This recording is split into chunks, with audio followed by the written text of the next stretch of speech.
Have you ever had this happen? You're actually feeling pretty good about the progress you made. Maybe you had finally finished writing that post. Maybe you've worked up the courage to hit publish. Or maybe you spent the morning learning something new and actually implemented it. And for a moment, you caught yourself thinking, I'm actually getting this. And then you look at somebody else's page and you saw the beautiful website, the growing audience, the comments, and almost instantly, the progress you were so proud of didn't seem to count anymore. Now, here's what I don't want you to do.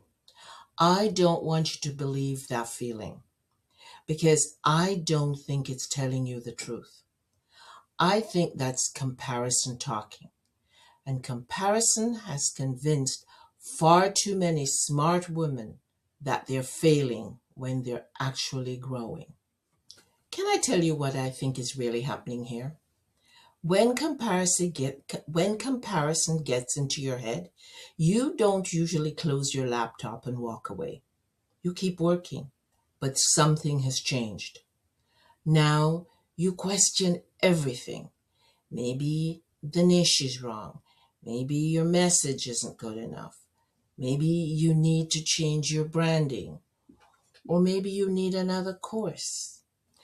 The thing you were so excited about suddenly doesn't feel good enough.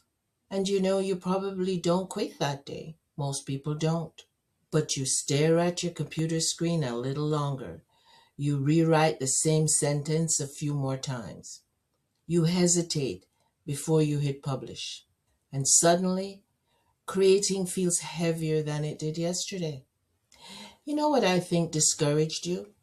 It isn't what you saw. It was the meaning you attached to it. Thoughts like, if I were good at this, I'd be further along. Or maybe I started too late. These thoughts don't disappear overnight. They keep whispering until one day you find yourself wondering, maybe this just isn't for me.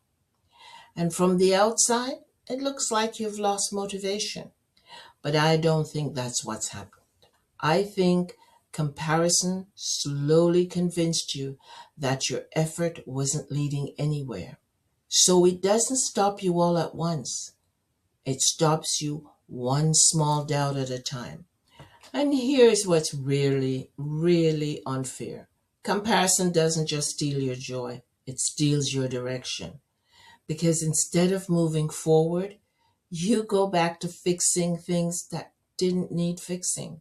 You rethink your niche. You change your branding. You buy another course. And at the end of the day, you've been busy, but you haven't really moved.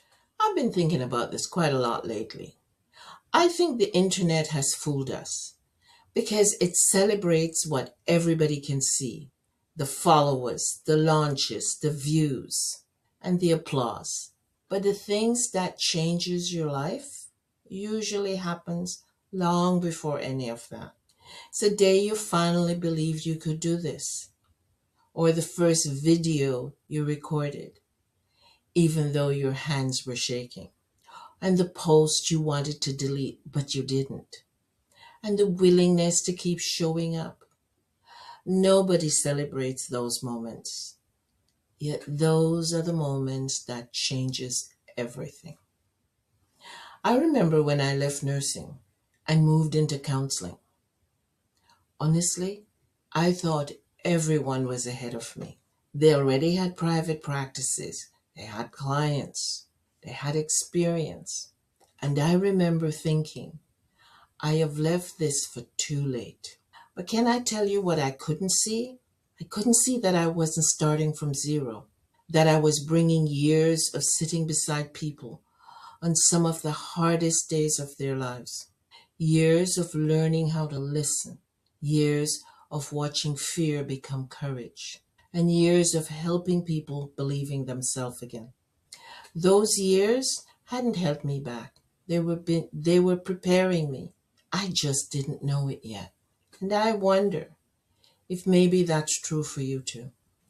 Maybe you've been measuring what you haven't built instead of recognize everything you've already brought with you. When you tell yourself you're behind, behind compared to who? The woman who's 28? The woman who's been building online for 10 or more years? Or the woman whose life looked nothing like yours? They have a different life, a different season. So why is your brain deciding their timeline should become yours?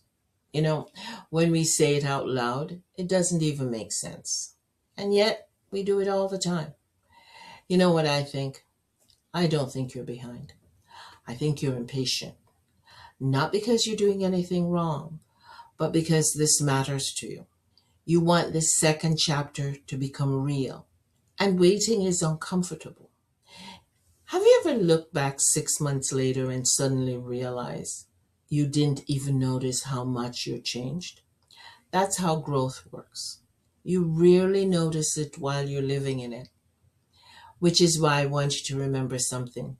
Comparison doesn't measure your future, it measures your impatience. That's why comparison feels so convincing. Comparison is not showing you what's possible, it's showing you what's uncomfortable and how uncomfortable it feels to wait. So now I want you to try something. The next time your mind says, I'm behind, don't agree with it. Just remind yourself you're building. Think about it this way. Nobody stops to admire the foundation of a house, but they admire the finished house. See, building always look ordinary until one day it doesn't. And when you're building, it's no different. So stop borrowing someone else's timeline. Just keep building yours every day. Do one small thing that moves you forward. Not something impressive, but something real. Maybe it's a video. Maybe it's a post.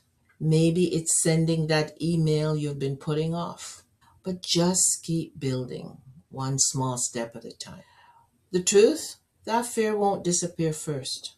So the next time you catch yourself looking sideways, I hope you'll remember this conversation. The only comparison that help any of us is comparing ourselves to the person we were yesterday. So if you've learned something, if you've grown, if you've taken one step you couldn't take a month ago, then you're not behind. You're growing and you're still building and you're still learning and you're still becoming because you finally stopped looking sideways and stayed with your own journey long enough to discover what you're capable of. And I think that's something to be proud of. Now, if you'd like to build alongside people who understand exactly what this season brings, I'd love to welcome you into Reinvention School. We're not racing, but we're building together, and the link is below. And I'd love to see you there. So until next time, I'm Lorna, and remember, your next chapter won't start itself.